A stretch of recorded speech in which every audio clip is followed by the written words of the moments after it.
రంజిత్ తెలంగాణ రాష్ట్ర వ్యాప్తంగా జరుగుతున్న ప్రతి అంశంతో పాటు రాష్ట్ర రాజకీయాలలో జరిగే వాస్తవాలను కూడా చర్చించే ప్రయత్నం చేద్దాం. సో మొత్తానికి తెలంగాణ రాష్ట్ర వ్యాప్తంగా మరో కుట్ర మొదలైంది.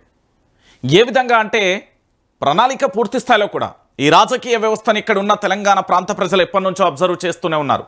అది 1956 పెద్ద మనసుల ఒప్పందం కానుండి మొదలుపెట్టినా, లేదా 1982 సంఘటనలు జరిగినప్పుడైనా, లేదా ప్రత్యేక రాష్ట్రం కోసం 2001లో మొదలైన ఉద్యమం కావచ్చు, లేదా 1969లో మొదలైన ఉద్యమాలు కావచ్చు, లేదా 2014 తర్వాత ప్రత్యేక తెలంగాణ రాష్ట్రం వచ్చిన తర్వాత కావచ్చు, కుట్రలను ఛేదించడం, కుట్రలను పసిగట్టడం ఇవన్నీ కూడా తెలంగాణ ప్రాంత ప్రజలకు చాలా స్పష్టంగా కూడా తెలుసు.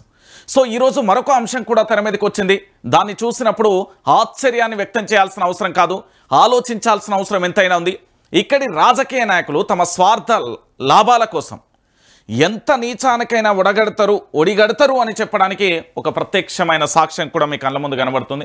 మీరు గతంలో చూసే ఉంటారు, హైదరాబాద్ బ్రాండ్ ఇమేజ్కి సంబంధించి ఈ హైదరాబాద్ బ్రాండ్ ఇమేజ్ని పెంచడానికి రకరకాల ప్రయత్నాలు జరిగినాయి. ఇదే హైదరాబాద్ ఇమేజ్ని డ్యామేజ్ చేయడానికి కూడా కుట్రలు జరుగుతున్న తరుణం కూడా చూసాం.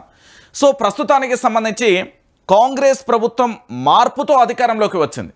ఈ మార్పుతో వచ్చిన కాంగ్రెస్ పార్టీ ప్రజల జీవితాలతో ఏ విధంగా చెలగాటం ఆడుతుంది, చెలగాటం ఆడడమే కాకుండా ప్రజలను ఎన్ని రకాలుగా ఇబ్బందులు పెడుతుంది, ఆ ప్రజలను ముందస్తుగా తమ వ్యూహాలలో ఏ విధంగా హైదరాబాద్ పేద మధ్యతరగతి ప్రజలను అష్టదిగ్బంధనం చేసే ప్రయత్నం చేస్తుంది.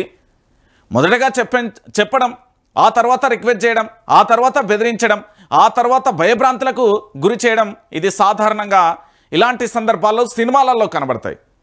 కానీ నిజ జీవితంలో ఇలాంటి సంఘటనలు ఎక్కడైనా ఫేస్ చేస్తారా? మీకు చూపించే ప్రయత్నం చేస్తా. సో మొత్తానికి ఈ సంఘటన చూడుర్రి, దీని తర్వాత మనం మాట్లాడుకుందాం. ఏంది అంటే మూసీ నదికి సంబంధించిన ఎపిసోడ్ కనబడుతుంది ఇక్కడ. దీని వెనుక రకరకాల కుట్రలు దాగి ఉన్నాయనే అంశం కూడా తెర మీదకి వస్తుంది.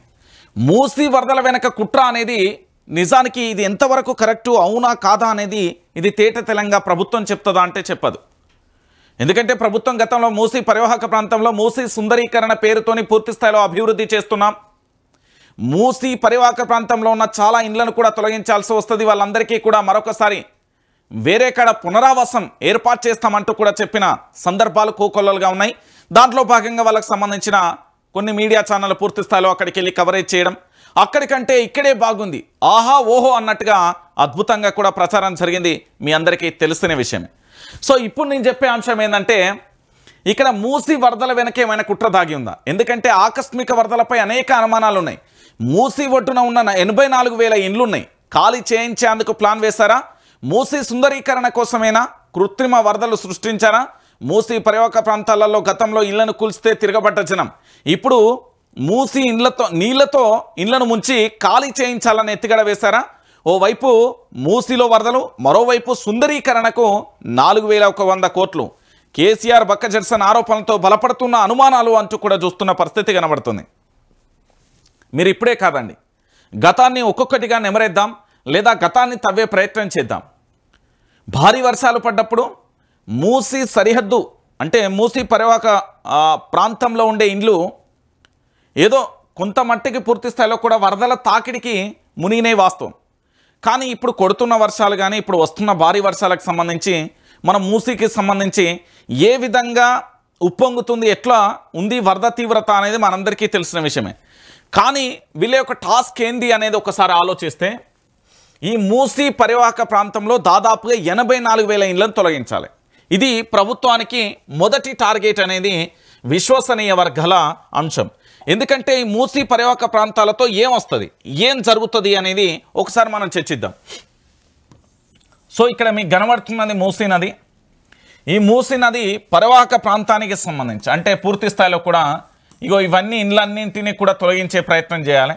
ఎందుకు తొలగించాలంటే ఇక్కడ దాదాపుగా హైదరాబాద్లో మొత్తం మూసీ జన్మస్థానం నుండి మొదలు పెడితే హైదరాబాద్ ఎంటర్ అయిన నుండి హైదరాబాద్ అవుట్స్ వరకు అంటే పూర్తి స్థాయిలో కూడా నల్గొండ జిల్లాకు సంబంధించి ముగింపు వరకైనా కావచ్చు, లేదా అక్కడ అనంతగిరి హిల్స్కు సంబంధించి కొండలలో నుండి ప్రారంభమైనప్పటి నుంచి కూడా కావచ్చు. ఈ మూసీ హైదరాబాద్లో ఎంటర్ నుంచి హైదరాబాద్ ముగింపు వరకు దాదాపుగా మూసీ పరివాహక ప్రాంతంలో ఎప్పటి నుంచో ఇక్కడ హైదరాబాద్ వాసులు నివసిస్తున్నారు. వాళ్ళకి సంబంధించి కూడా మనం చూసాం, వాళ్ళ ఇండ్లను చూసాం, వాళ్ళ అక్కడ కాలనీలను కూడా మనం చూసే ప్రయత్నం చేసాం. సో ఇప్పుడు ఏం చేస్తున్నారంటే ఆల్రెడీ ప్రభుత్వం హైడ్రా పేరుతోని ఇక్కడ హైదరాబాద్ మొత్తం వ్యాప్తంగా కూడా అనేక రకాలుగా కూడా ఆక్రమణలకు సంబంధించో లేకపోతే ఇతరత్ర చూసే ప్రయత్నం చేస్తుంది. ప్రభుత్వ భూములను ఆక్రమించినా లేదా అక్రమ నిర్మాణాలు చేపట్టినా అది పేద మధ్యతరగతి కుటుంబాలకే వర్తించిందే తప్ప ధనవంతులకు ఎక్కడా కూడా వర్తించని పరిస్థితి కనబడింది. అయితే ఈరోజు ఇంకొక అంశం ఏంటంటే తెలంగాణ రాష్ట్ర వ్యాప్తంగా ఈ చర్చ ఎందుకు మొదలైంది అంటే కృత్రిమ వరదలను సృష్టించాల్సిన అవసరం ఏంది, ఈ వరదల వల్ల ప్రభుత్వానికి వచ్చే మేలేంది అనేది కూడా చాలామంది కూడా దీన్ని ఆలోచిస్తున్నారు. ఎందుకు అంటే వీళ్ళని ఇక్కడి నుండి పంపించాలి. ఇప్పుడు మీకు కనబడుతున్నాయి ఇగో ఈ బిల్డింగులు, ఈ టవర్లు, ఇగో ఇవన్నీ ఉన్నాయి కదా, ఎంత తొందరగా పంపిద్దామా, ఎట్లా పంపిద్దామా వీళ్ళని అనేది ఆలోచిస్తున్నారు. ఇగో ఇంత మేరకు దాదాపుగా మూసీ పరివాహక ప్రాంతం నుంచి 1 కిలోమీటర్ 2 కిలోమీటర్ల మేర వరకు పూర్తి స్థాయిలో కూడా ఇండ్లను తొలగించమని గతంలో మూసీ సుందరీకరణ పేరుతోని మేము మూసీని డెవలప్మెంట్ చేస్తాం, మూసీకి సంబంధించి పూర్తి స్థాయిలో కూడా అనేక గ్రీన్ పార్కులు లేదా హోటల్స్ లేదా రియల్ ఎస్టేటు లేదా హాస్పిటల్స్ లేదా ఇతరత్ర చాలా చేస్తామని ప్రభుత్వం అడుగు ముందేసింది. కానీ ఆ విషయంలో పూర్తి స్థాయిలో గతంలో అంటే ఉమ్మడి ఆంధ్రప్రదేశ్లో కూడా వైఎస్ రాజశేఖర రెడ్డి ఇలాంటి ఒక ప్రయత్నం చేస్తే బాబు నీ రాజకీయ వ్యవస్థను లేదా పూర్తి స్థాయిలో కూడా నీ భవిష్యత్తును చీకటి చేసుకోకని ఓ పెద్ద మనిషి సలహా ఇచ్చిందట. అయితే ఇప్పుడు ఇదే అంశానికి సంబంధించి గతంలో చంద్రబాబు నాయుడు కూడా ఇలాంటి ఆలోచన ఒకటి చేసిండు. మళ్ళీ ఈరోజు రేవంత్ రెడ్డి కూడా అలాంటి ఆలోచనే చేస్తున్న పరిస్థితి కనబడింది. సో ఇక్కడ ఫైనల్ టాస్క్ ఏంటంటే వీళ్ళందరినీ కూడా ఇక్కడ నుండి ఖాళీ చేయించాలి. ఆల్రెడీ చెప్పిళ్ళు, మార్కేసిర్రు, దాంతోపాటు కొలతలు గీసిళ్ళు, కొన్ని నోటీసులు పంపించిళ్ళు, కొంతమందిని ఖాళీ చేయించిళ్ళు, కొంతమందిని ఖాళీ చేయించలేకపోయిళ్ళు. ఫైనల్గా ఏం జరిగింది, విపక్షాలు రంగంలోకి దిగినాయి. ఈ విపక్షాలు రంగంలోకి దిగిన తర్వాత జరిగిన అంశం ఏంది, ధర్నాలైనవి, తర్వాత నిరసనలైనవి, దాని తర్వాత ఒక్కొక్క అంశం తెర మీదకి వచ్చిన పరిస్థితి కనబడింది. ఇది రాష్ట్ర వ్యాప్తంగా కూడా హాట్ టాపిక్గా మారిపోయి ఏం చేయాలో అర్థం కాని పరిస్థితులలో ఉండిపోయిన పరిస్థితి కనబడింది. సో ఇప్పుడు వాటి వల్ల ఏ ప్రయత్నం చేసినా కూడా పూర్తి స్థాయిలో కూడా బెడిసికొట్టింది. ఇప్పుడు ఏం చేయాలి, ఆ ప్రయత్నం బెడిసికొట్టింది కాబట్టి, ఆ ఆలోచన బెడిసికొట్టింది కాబట్టి, ఆ ఆలోచన నుండి పుట్టిన అంశమే ఈ మూసీకి సంబంధించిన వరదల ఎఫెక్ట్ అనేది చాలామంది నిపుణులు చెప్తున్న అంశం. ఈ వరదల విషయంలో ప్రభుత్వం ఎందుకు ఇంత ఆకస్మికంగా వరదలు వచ్చినాయి, ఈ వరదలు ఇప్పుడే రావాల్సిన అవసరం ఏంటి అంటే వరదల విషయంలో ఇంతవరకు లేని వరదలు ఇప్పుడు ఏ విధంగా వచ్చాయనేది చర్చ కొనసాగుతున్న తరుణం కనబడింది. అంటే ఫైనల్గా మీరు ఆలోచించాల్సిన విషయం ఏంటంటే మూసీ ఉప్పొంగింది, ఎప్పుడూ లేనంతగా భారీ వరదలు వచ్చాయి. అయితే ఈ వరదల వెనుక కుట్ర దాగి ఉన్నదన్న అనుమానాలు కూడా వ్యక్తమవుతున్నాయి. మూసీ నది పరివాహక ప్రాంతాల ప్రజలను ఖాళీ చేయించేందుకు కృత్రిమ వరదలను సృష్టించారనే ఆరోపణలు బలంగా వినబడుతున్నాయి. ప్రభుత్వం చేపట్టిన మూసీ సుందరీకరణకు ఈ ఒడ్డున ఉన్న 84,000 ఇండ్లను అడ్డుగా మారాయని, జనాలను ఖాళీ చేయించేందుకే జంట జలాశయాలను నీళ్లు విడుదల చేస్తారనే సందేహాలు కూడా కలుగుతున్నాయి. ఓవైపు మూసీ ఉప్పొంగుతుంటే మరోవైపు సుందరీకరణకు 4,100 కోట్ల రుణం మంజూరు కావడం అటు కేటీఆర్ ఇటు బక్కజెట్సన్ చేసిన ఆరోపణలతో ఈ అనుమానాలను మరింతగా బలపడుతున్నాయి. అభిప్రాయాలు కూడా వ్యక్తమవుతున్న తరుణం కనబడింది. సో మొత్తానికి ఏం జరుగుతున్నది అంటే మూసీలో వరదలైతే కొట్టినాయి, అంత తారాస్థాయిలో వర్షాలైతే కొట్టినాయి, అంత తారాస్థాయిలో వరదలైతే చూడలే, నార్మల్గా జరుగుతున్నాయి. దాంతోపాటు వరదలకు వీళ్ళు చేసే ప్రయత్నాలకు వీళ్ళ ముందున్న అతి భయంకరమైన టార్గెట్ ఏంటి, 84,000 ఇండ్లను ఎట్లనైనా ఇక్కడ నుంచి సాగనంపాలి. ఈ 84,000 ఇండ్లను సాగనంపిన తర్వాత వాళ్ళ యొక్క ప్రణాళిక సాఫీగా చేసుకోవచ్చు అనేది వీళ్ళ ఆలోచన. వాళ్ళు ఏం చేయొచ్చు అంటే మూసీ పరివాహక ప్రాంతంలో ఉన్న 84,000 కుటుంబాలను ఇప్పుడు అర్జెంటుగా ఖాళీ చేయించాలి. ఎందుకు అంటే మూసీ సుందరీకరణ అనేది ఒకటి తెర మీదకి వచ్చింది. దానికి ఇప్పటికే కూడా 4,100 కోట్లను కూడా గతంలో కేటాయించారు. అంటే వీటన్నింటినీ కూడా పూర్తి స్థాయిలో కూడా ఎట్టి పరిస్థితులలో ఖాళీ చేయించాలి కాబట్టి ఈ వరదలు వచ్చినాయి అనే అనుమానాలు కూడా బలంగా వినబడుతున్నాయి. సో ఈ అనుమానాలను నివృత్తి చేసి వాస్తవాలను కూడా ప్రజలకు చెప్పాల్సిన అవసరం ఉంది.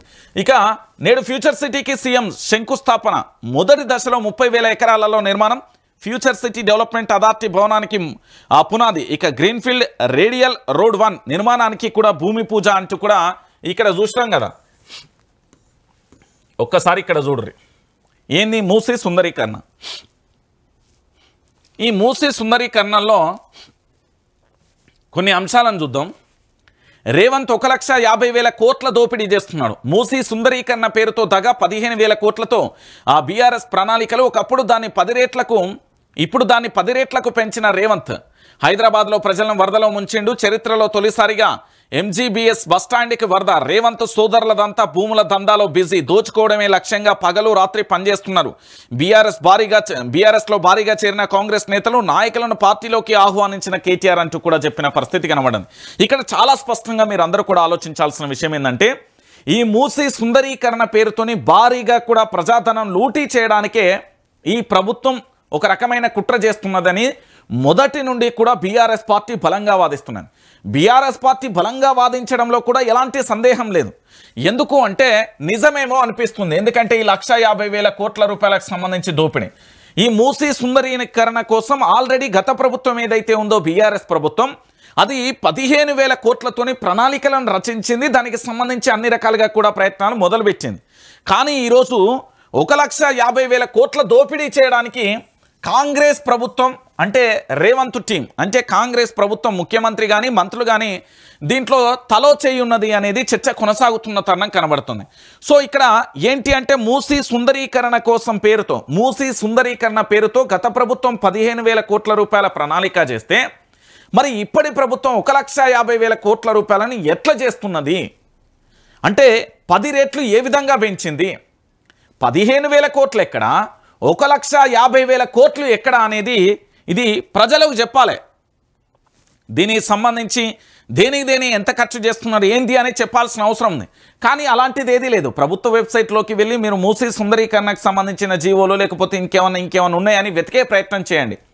అవి ఎక్కడైనా కూడా మచ్చుకి తునుక కూడా కనబడదు. నేను చెప్తున్నాగా ఆచూకే కనబడదు. ఎందుకంటే రేవంత్ ప్రభుత్వానికి టార్గెట్ ఏంది? 1,50,000 కోట్ల రూపాయల దోపిడీ చేయడం. గత ప్రభుత్వం ఏం చేసింది? ఇదే మూసీ సుందరీకరణ కోసం 15,000 కోట్ల రూపాయలను పూర్తి స్థాయిలో ప్రణాళికలు చేసిన పరిస్థితి కనబడుతుంది. ఇక ఇదే అంశానికి సంబంధించి పూర్తి స్థాయిలో బీఆర్ఎస్ కాంగ్రెస్ మధ్య టఫ్ యుద్ధమే కొనసాగింది. నువ్వు అట్లట్ల మూసీ సుందరీకరణ చేస్తావు, మూసీ సుందరీకరణ చేయాలంటే 15,000 కోట్ల రూపాయలు చాలు, నువ్వు ప్రజలను ఖాళీ చేయించాల్సిన అవసరం లేదు, 84,000 కుటుంబాలను ఎట్లా ఖాళీ చేస్తావని బీఆర్ఎస్ వాదన. లేదు పూర్తి స్థాయిలో 1,50,000 కోట్ల రూపాయలతోనే మూసీ సుందరీకరణ చేయగలను అనేది కాంగ్రెస్ వాదన. ఈ మధ్యలో ఇంకొక అంశం ఏంటంటే వీళ్ళని ఎట్లనైనా ఇక్కడ నుండి ఈ 84,000 కుటుంబాలను పూర్తి స్థాయిలో తరలించే ప్రయత్నానికి కుట్ర చేసింది. అదే మూసీ వరదలు కృత్రిమమే అంటూ కూడా బక్కజెట్సన్ ఆరోపించాడు. ఒక్కసారిగా కావాలనే గేట్లు ఓపెన్, వరదల పేరుతో ఇల్లు ఖాళీ చేయించే కుట్ర, వేలాది కుటుంబాలు నిరాశ్రయులయ్యారు, జీవించే హక్కుపై దాడి చేశారు, ఎన్హెచ్ఆర్సీ జోక్యం చేసుకోవాలనే బక్కజెట్సన్ లేఖ రాసిన పరిస్థితి ఇక్కడ చూడరు. అంటే మూసీకి సంబంధించి హైదరాబాద్లో మనం వర్షాలు కొడుతున్నాయి, ఆ వర్షాలకు సంబంధించి పూర్తి స్థాయిలో వరదలు వస్తున్నాయి. ఆ వరదలు రావడం వల్లనే ఈరోజు ఎంజీబీఎస్ బస్టాండ్ కానీ ఆ పరిసర మూసీ పరివాహక ప్రాంతంలో ఉన్న చాలా కుటుంబాలు కూడా మునిగిపోయాయని మనం అనుకుంటున్నాం. కానీ కృత్రిమంగా కావాలని వ్యూహరచన ప్రకారం ఒక ప్రణాళికాబద్ధంగా ఒక వ్యూహాత్మకంగా వీళ్ళు పూర్తి స్థాయిలో కూడా 84,000 కుటుంబాలను ఇక్కడ నుంచి తరలించే ప్రయత్నం చేసిర్రు అనేది వీళ్ళు ఆరోపిస్తున్న పరిస్థితి కనబడుతుంది. ఇక ఇది ఇట్లున్నదా? దీని పరిస్థితి ఇట్లా అయిపోయింది. ఇక ఇది ఇట్లుంటే ఇంకొక అంశం తెర మీదకి వస్తున్న పరిస్థితి కనబడుతుంది. ఏంటిది అనేది కూడా మనం చూసే ప్రయత్నం చేద్దాం. తెలంగాణ రాష్ట్ర వ్యాప్తంగా కూడా మీ అందరికీ తెలుసు. ఇగో ఇది రేపు ఫిరాయింపు ఎమ్మెల్యేలపై విచారణ, ఎమ్మెల్యేల అనర్హత పిటిషన్లపై షెడ్యూల్ విడుదల, రేపు అక్టోబర్ 1న క్రాస్ ఎగ్జామినేషన్ అంటూ కూడా చెప్పిన పరిస్థితి కనబడుతుంది. ఏం లేదు, మీరందరూ ఆలోచించాల్సిన విషయం ఏంటంటే ఖచ్చితంగా తెలంగాణలో ఉప ఎన్నికలు వస్తాయి.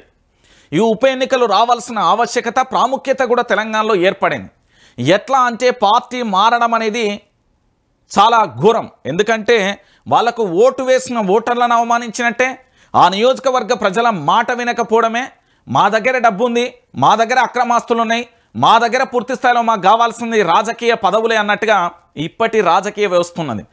ఇప్పుడు రాజకీయాలలో ఉన్నారు, ఎమ్మెల్యే అయినా ఎంపీ అయినా ఎమ్మెల్సీ అయినా ఏదైనప్పటికీ కూడా వాళ్ళు ఏమనుకుంటాం, ఇతను ప్రజాసేవ చేయడానికి వచ్చిండు, ప్రజలకు సేవ చేయడానికి వచ్చిండు అని మీరు అనుకుంటారు. కానీ లిటరలీగా మనం ఆలోచిస్తే మాత్రం ఒక అంశం తెర మీదకి వస్తుంది. వీళ్ళందరూ కూడా తమ వ్యాపారాలను కాపాడుకోవడానికి, వాళ్ళ అక్రమాస్తులను కాపాడుకోవడానికి జరిగే ప్రయత్నంలో భాగంగా వీళ్ళకి రాజకీయం అనేది పూర్తి స్థాయిలో పదవి అలంకరణ ఉండాలి. ఎందుకంటే సెక్యూరిటీ ఉండాలి, గన్మెన్లు ఉండాలి, దాంతోపాటు ప్రభుత్వం నుండి కూడా రక్షణ ఉండాలనే కోణం తప్ప వీళ్ళు నిజంగా కూడా ఇక్కడ ఉన్న 10 మంది ఏదో నియోజకవర్గ ప్రజలకు బాగు చేద్దాం, వాళ్ళని ఏదో కోటీశ్వరం చేద్దామనే ఆలోచన ఉన్న వాళ్ళు కాదు. ఎందుకంటే బీఆర్ఎస్ ప్రభుత్వం అధికారాన్ని కోల్పోయిన కొన్ని రోజులకే పార్టీ మారాల్సిన అంత ఎమర్జెన్సీ ఏమొచ్చింది? ఏం తెలంగాణలో ఏమన్నా రాష్ట్రపతి పాలన విధించిలా ఏంది? తెలంగాణలో ఏమైనా ఎమర్జెన్సీ వచ్చిందా ఏంది? అంటే అధికారం లేకపోతే ఈ నేతల ముఖ చిత్రాలు ఎంత దారుణంగా ఉంటాయో ఆలోచించురు. ఇలా ఒక్కొక్కరిది ఒక్కొక్క కథ.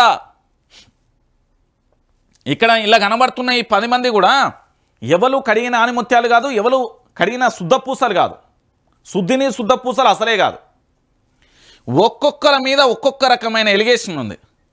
ఇగో ఈయన మీద ల్యాండ్లకు సంబంధించిన పంచాయతీ ఉన్నది, ఈయన మీద అదే ఉన్నది. ఇగో ఈయన మీద పూర్తి స్థాయిలో కూడా ఏది 100 ఎకరం ఏదో కబ్జా పెట్టిందనే ఆలోచన ఉంది. ఒక్కొక్కరిది ఒక్కొక్క కథ. ఇగో ఈయననేమో రాజకీయ భవిష్యత్తు కోసం, ఇక ఆయన పదవి లేకుంటూ ఉండడు. ఇట్లా ఒక్కొక్కరిది ఒక్కొక్క కథ. సో ఈ పార్టీ ఫిరాయించిన ఎమ్మెల్యేలకు సంబంధించి పూర్తి స్థాయిలో కోర్టు విచారణ రేపు ప్రారంభమవుతుంది. ప్రారంభంగానే క్రాస్ ఎగ్జామినేషన్ చేస్తారు. వీళ్ళను పూర్తి స్థాయిలో కూడా అనర్హులుగా ప్రకటిస్తారు. తెలంగాణలో ఉప ఎన్నికలు ఖాయంగా కనబడతాయి. ఇప్పుడు రాష్ట్రంలో ఉన్న స్పీకర్ కానీ నిర్ణయం తీసుకోకపోయినా, లేకపోతే ఇక్కడ రాష్ట్ర ప్రభుత్వం ఇప్పటికే నిన్ననే మంత్రి శ్రీధర్ బాబు స్పీకర్ కలిసి దాదాపు గంటలు న్యాయ నిపుణులతో చర్చించే ప్రయత్నం చేసిరు. కానీ ఇక్కడ ప్రభుత్వం కూడా, కాంగ్రెస్ ప్రభుత్వం కూడా సైలెంట్గా ఉండిపోయింది. అంటే రేవంత్ రెడ్డి కూడా సైలెంట్గా ఉండిపోయాడు. నేను రమ్మని ఫోర్స్ చేయలే, నేను రమ్మని జైన్ చేసుకోలే, వాళ్ళే అచ్చులు నేను కండువ కప్పిన, వాళ్ళేమో ఇప్పుడు కాంగ్రెస్ పార్టీ కాదు, మేము బీఆర్ఎస్ పార్టీలో లేమనేది వాళ్ళు ప్రచారం చేసుకుంటున్నాం. సో ఇలాంటి పరిస్థితులలో ఎట్లయినా కూడా, ఎలాగైనా కూడా వీళ్ళని కాపాడుతాడు రేవంత్ రెడ్డి అనుకున్నాడు. కానీ రేవంత్ రెడ్డి కాపాలే. రేవంత్ రెడ్డి వీళ్ళందరినీ పక్కన పెట్టేసిండు. ఎప్పుడో వీళ్ళని కలవడం, వీళ్ళకి అపాయింట్మెంట్ ఇవ్వడం, వీళ్ళతో మీటింగులు పెట్టడం, ఈ దుకాణం అంతా ఎప్పుడో బంద్ అయిపోయింది. ఇక ఎవరి దారి వాళ్ళదే అన్నట్టుగా ఇప్పుడు ఎటు పోవాలనో అర్థం కాక తలలు పట్టుకుంటున్న పరిస్థితి కనబడుతుంది. నేనేమంటున్నానంటే కల్వకుంట్ల చంద్రశేఖరరావు పూర్తి స్థాయిలో రాజనీతి నేర్చినవాడు, రాజకీయంలో బహు అనుభవం ఉన్న వ్యక్తి. ఎందుకు నేను ఈ మాట చెప్తున్నానంటే 14 సంవత్సరాలు విపక్ష పాత్ర, 10 సంవత్సరాలు పోరాటం, అంతకుముందు అనేక రాజకీయ పదవులు. సో పార్టీ మారింది కదా, కేసీఆర్ ఏం చేస్తలే అనుకుంటే ఇగో గిట్ల ఇరికిర్రు. ఇప్పుడు వీళ్ళ పరిస్థితి ఏంది? నియోజకవర్గ ప్రజలలోకి పోతే వీళ్ళు ఏమీ చేయలేని పరిస్థితి. 6 గ్యారంటీలు, 13 అంశాలు, 420 హామీలు ఏమన్నా నెరవేర్చాలంటే నెరవేర్చలే. ఇదొకటి. ఇక రెండో అంశం ఏంది? వీళ్ళని ఎట్టి పరిస్థితులలో కూడా న్యాయ నిపుణులు చెప్పినా, న్యాయ వ్యవస్థ చెప్పినా ఏమని చెప్తున్నది? వీళ్ళ సస్పెన్స్ కంపల్సరీ ఉంటుంది అని చెప్తున్నది. సో ఇప్పుడు ఏం చేస్తారు వీళ్ళు? ఏమీ చేయలేని నిస్సాయ స్థితిలో ఉండిపోవాల్సిన పరిస్థితి ఏర్పడుతుంది. సో వీళ్ళందరూ కూడా మళ్ళీ ఏం జరుగుతుంది? అల్టిమేట్గా వీళ్ళందరూ కూడా పార్టీ సస్పెన్స్ అయితే, పార్టీ నుంచి ఎమ్మెల్యేలుగా అనర్హులుగా సుప్రీంకోర్టు ప్రకటిస్తుంది, లేదా స్పీకర్ అయినా అలాంటి నిర్ణయం తీసుకోవాల్సి ఉంది. దాని తర్వాత ఏం జరుగుతుంది? వీళ్ళు ప్రజాక్షేత్రంలోకి పోతారు. ప్రజాక్షేత్రంలోకి పోతే ప్రజలు ఊరుకుంటారా? బాబు దా అమ్మ దా, మంగళహారతులు తీసుకురమ్మా, ఇంకా ఏమైనా చేస్తారా? ప్రతిసారి ఎన్నికలకు వస్తారు కదా బిడ్డ, 6 గ్యారంటీలు అంటివి, 420 హామీలు అంటివి, 100 రోజులు అంటివి, ఇచ్చిన టైం అయిపోయింది. మళ్ళీ నువ్వు పార్టీ మారినావు, నువ్వు ఈ పార్టీలు ఉంటావని గెలిపిస్తే నువ్వు ఆ పార్టీలో పోయినావు, మళ్ళీ ఈ పార్టీలోకి వచ్చి మమ్మల్ని బెదిరిస్తున్నావా అని టార్గెట్ చేస్తారు. సో ఫైనల్గా ఏమైపోతుంది అంటే వీళ్ళ రాజకీయ సన్యాసం అనేది గ్యారంటీ అయిపోతుంది. సో వీళ్ళని రాజకీయ సన్యాసులుగా ప్రజలే ప్రకటించే ఆలోచనలో ఉన్నారు. ప్రజలు చాలా చాలా చాలా తెలివివంతులు. నేను చెప్తున్నాను కదా, అందులో భారతదేశంలో ఏ రాష్ట్రమైన ప్రజలు ఎట్లుంటారో నాకు తెలియదు, కానీ మా తెలంగాణ ప్రాంత ప్రజలు మాత్రం బహుముఖ ప్రజ్ఞానులు. నేను చెప్తున్నా కదా, తెలంగాణ గడ్డ మీద పుట్టడం అంటే ఒక వరం, ఈ తెలంగాణ మట్టిలో పెరగడం అంటే అద్భుతం, ఈ తెలంగాణలో జీవించడం అంటే మహా అద్భుతం. నేను చెప్తున్నా కదా, ఎందుకు అంటే తెలంగాణ రాష్ట్ర వ్యాప్తంగా ఉండే ప్రజలు ప్రతి దాన్ని కూడా సున్నితంగా చూస్తారు. దాని తర్వాత దాన్ని ఏం చేయాలో వాళ్ళే చేస్తారు. అది ప్రజలకు చాలా తెలుసు. సో వీళ్ళందరి రాజకీయ సమాధికి సిద్ధంగా ఉన్నారు. సో ఎమ్మెల్యేలకు భిక్షాకు పడే ఆలోచన ఉన్నది కదా, వీళ్ళ పని అయిపోయిన పరిస్థితి కనబడుతుంది. ఇక దాంతో పాటుగా ఇక ఇది నేను నిన్న మొన్న చెప్పిన మార్పు 3 రంగుల జెండా వచ్చి సింహమోలే కదిలినాడు. ఎవరు? మన రేవంత్ పాట విన్నారు కదా, ఈ పాట నయా ట్రెండ్ అయిన పరిస్థితి కనబడింది. మామూలు ట్రెండ్ కాదన్ను. ఎక్కడ చూసినా చెవులకి రక్తాలు వచ్చేటట్టు స్పీకర్లు అవే, పాటలు అదే, ఫంక్షన్స్ కదే, ఆఖరికి ప్రభుత్వ కార్యక్రమాలలో కూడా గదే పాట వచ్చింది. మరి ఈరోజు 3 రంగుల జెండా పట్టి ఈ ప్రజలను ఎందుకు 3 సేర్ల నీళ్ళు లాగిస్తున్నారు? రేవంత్ రెడ్డి గారు మీరు ఇచ్చిన హామీ ఏమైపోయిందండి? మీరు వచ్చిన ఈ మేనిఫెస్టో భగవద్గీత అంటిరి, ఈ మేనిఫెస్టోను ఖురాన్ అంటిరి, ఈ మేనిఫెస్టోను పూర్తి స్థాయిలో బైబిల్ అంటిరి. మరి ప్రజలకు ఇచ్చిన వాగ్దానాలు నెరవేర్చమని ప్రజలు అడిగితే ప్రజలను ఎందుకు ముప్పు తిప్పలు పెడుతున్నారు? ఈరోజు ఇవన్నీ మీరిచ్చిన కాంగ్రెస్ బాకీ కార్డులే కదా. ఈ కాంగ్రెస్ బాకీ కార్డును ఒకసారి చూడుర్రి. కాంగ్రెస్ బాకీ కార్డు ప్రజలకు పథకాలు ఎగ్గొచ్చిన సర్కారు ఏ వర్గానికి ఎంత బాకీ ఉందో తెలిసేలా బాకీ కార్డు విడుదల చేసిన బీఆర్ఎస్ గ్యారంటీ కార్డు ఓ గాసిఫ్ కార్డు. రేవంత్ చీఫ్ మినిస్టర్ కాదు, కటింగ్ మాస్టర్. అయితే రిబ్బన్ కటింగ్ లేదంటే పథకాల కటింగ్. ఎన్నికలలో కాంగ్రెస్కు ఓటుతో బుద్ధి చెప్పాలి బీఆర్ఎస్ వర్కింగ్ ప్రెసిడెంట్ కేటీఆర్ అంటూ కూడా చెప్పిన పరిస్థితి కనబడుతుంది. ఇక చూడుర్రి ఎంతెంత బాకీ ఉన్నాడు రేవంత్ రెడ్డి. ఓ అన్న, రాష్ట్ర ముఖ్యమంత్రి బాకీ ఉన్నాడే మీకు, రాష్ట్ర మంత్రులు బాకీ ఉన్నారు, రాష్ట్రానికి సంబంధించిన ఎమ్మెల్యేలు బాకీ ఉన్నారు, ప్రభుత్వం మీకు బాకీ ఉంది. ఎంతెంత బాకీ ఉన్నదో చూడుర్రి.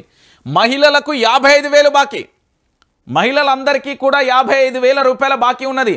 మరి బతుకమ్మ పండుగ వచ్చింది, దసరా పండుగ నడుస్తుంది, దసరా పండుగ రాబోతుంది.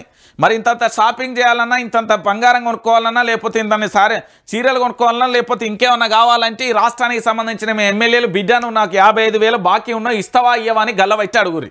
ఇక వృద్ధులు మీ పింఛన్ ఎంత బాకీ ఉందనుకుంటున్నారు? 44,000 రూపాయల బాకీ ఉన్నది. అడుగుర్రి. కట్టె మీ చేతులు ఉంటుంది కదా, ఆ కట్టె తిరిగేసి నా 44,000 ఎప్పుడు ఇస్తావు బిడ్డ, నువ్వు హామీ ఇచ్చినావు కదా, నీకు ఓటేసినా అని అడుగుర్రి. వికలాంగులు మీకు 44,000 రూపాయల బాకీ ఉంది ఈ ప్రభుత్వం, అంటే కాంగ్రెస్ ప్రభుత్వం. వీళ్ళు ఇచ్చిన మేనిఫెస్టోలో వీళ్ళు ఇచ్చిన అంశాలలో 44,000 రూపాయల బాకీ ఉన్నది. ఇక కళ్యాణ లక్ష్మి ఆడబిడ్డల పెళ్లిలకు తులం బంగారం, రైతు భరోసాకు 4 ఎకరాల రైతులకు ఎంత రైతు భరోసా ఇస్తా అన్నారు కదా, దానికి 4 ఎకరాలకు ఎంత బాకీ ఉన్నారు?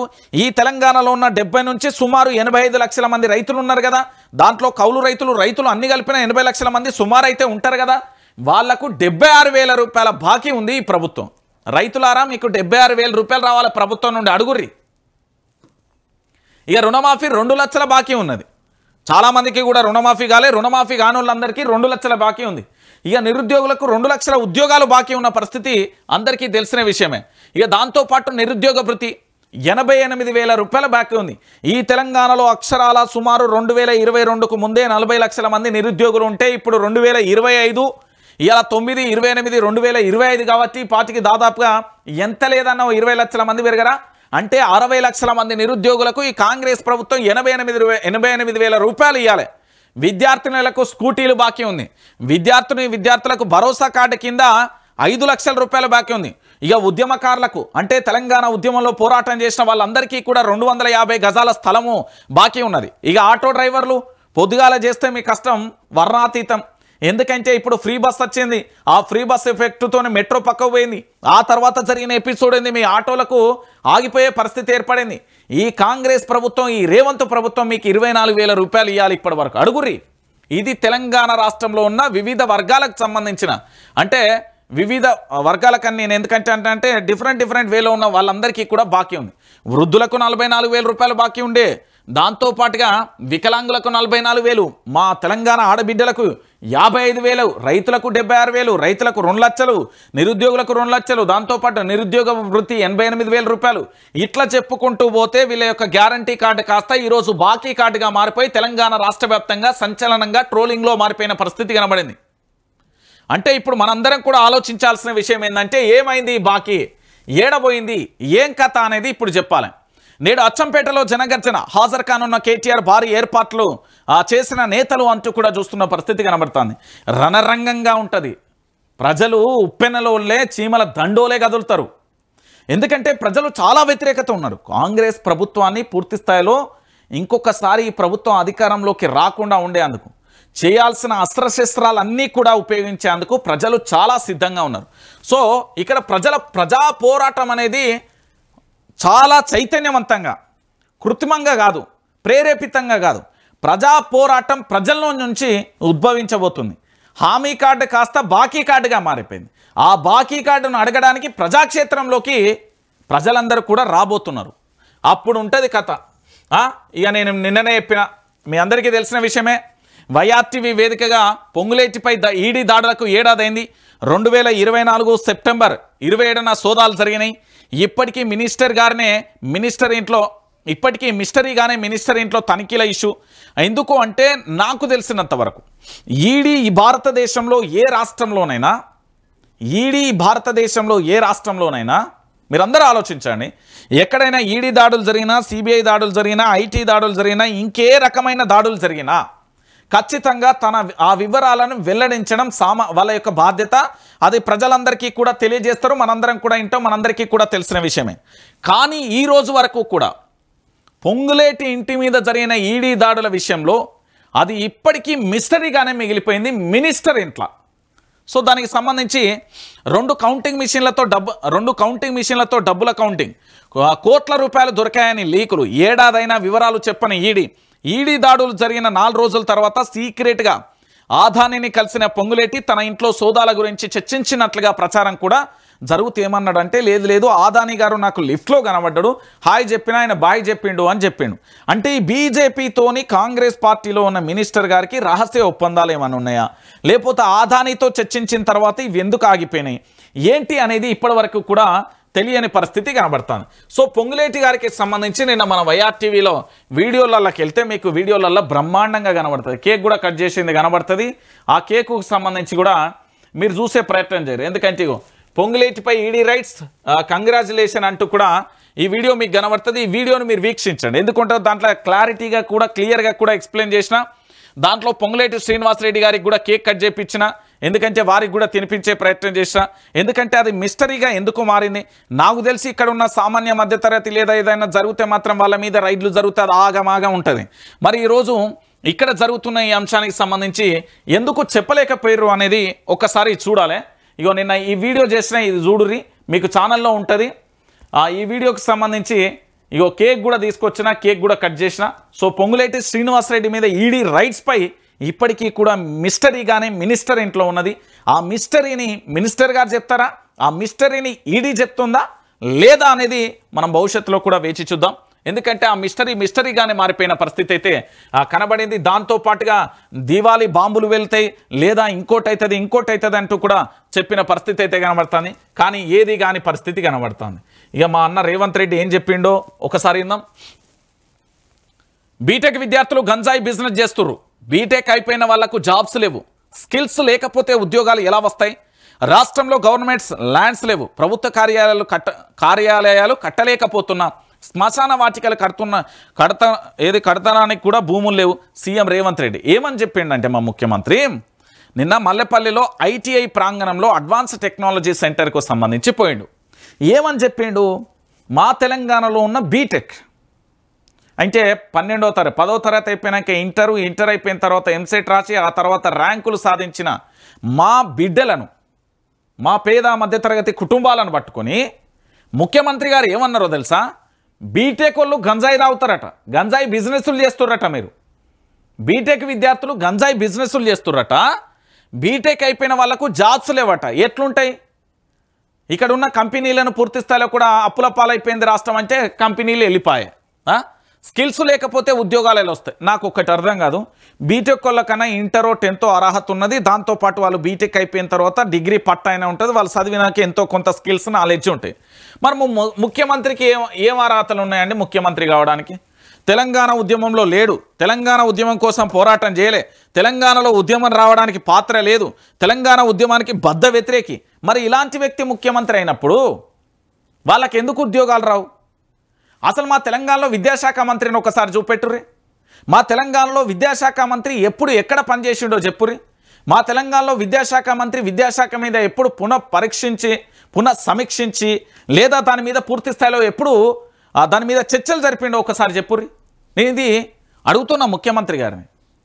మా యువతను చిన్నంచనా వేసి యువతను చిన్నతనంగా చూస్తే మాత్రం భవిష్యత్తులో అది తీవ్రమైన పరిణామాలు ఉంటాయి. ఒక రకంగా చెప్పాలంటే ఆ పరిణామాలను ఊహించని తారాస్థాయికి వెళ్ళిపోతాయి. భయంకరమైన ఉప్పెనను, భయంకరమైన పరిస్థితులను ఎదుర్కోవాల్సి ఏర్పడుతుంది. నేను చెప్తున్నా కదా, ఇది తెలంగాణ రాష్ట్ర వ్యాప్తంగా ఒక నినాదమై ఒక రణమై మారుమోగుతుంది. కాంగ్రెస్ వద్దు, వి వాంట్ జస్టిస్, మా కాంగ్రెస్ ప్రభుత్వం వద్దు, ఈ ప్రభుత్వం రాజీనామా చేయాలి. ఎందుకంటే ఇక్కడ చదువుకునే విద్యార్థులను స్కిల్స్ లేకపోతే ఎట్లా అని విద్యార్థులను బీటెక్ విద్యార్థులను గంజాయి బిజినెస్లు చేస్తున్నారని అనడం ఇది చాలా ఘోరమైన విషయం. దీన్ని తీవ్రంగా ఖండిస్తున్నాయి విద్యార్థి సంఘాలు. మరి ఇది వీళ్ళకు వెంటనే క్షమాపణ చెప్తారా, రాజీనామా చేస్తారా అని యువత కదిలితే అప్పుడు ఉంటుంది దేత్తడి పోచమ్మ గుడి అంటారు కదా, అట్లా అయిపోతుంది ప్రభుత్వం. యువతతో పెట్టుకున్న బంగ్లాదేశ్ ఏమైపోయింది, యువతతో పెట్టుకున్న నేపాల్ ఏమైపోయింది, యువతతో పెట్టుకున్న శ్రీలంక ఏమైపోయింది, యువతతో పెట్టుకున్న ఉమ్మడి ఆంధ్రప్రదేశ్ ఏమైపోయింది, తెలంగాణ రాలే. ఈరోజు అదే యువతను కించపరిచే విధంగా అదే యువత పట్ల ఇట్లా మాట్లాడడం ఎంతవరకు కరెక్ట్ అండి? ఒకసారి మనం అందరం ఆలోచిద్దాం.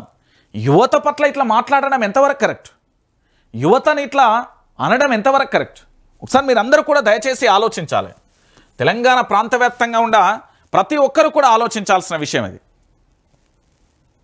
యువతను పట్టుకొని బీటెక్ వాళ్ళు గంజాయి బిజినెస్లు చేస్తాలు, ఇంకోటి చేస్తాలు, ఇంకోటి చేసి ఏంది ఇది? ఇంతకంటే దారుణం ఇంకేముంటుంది?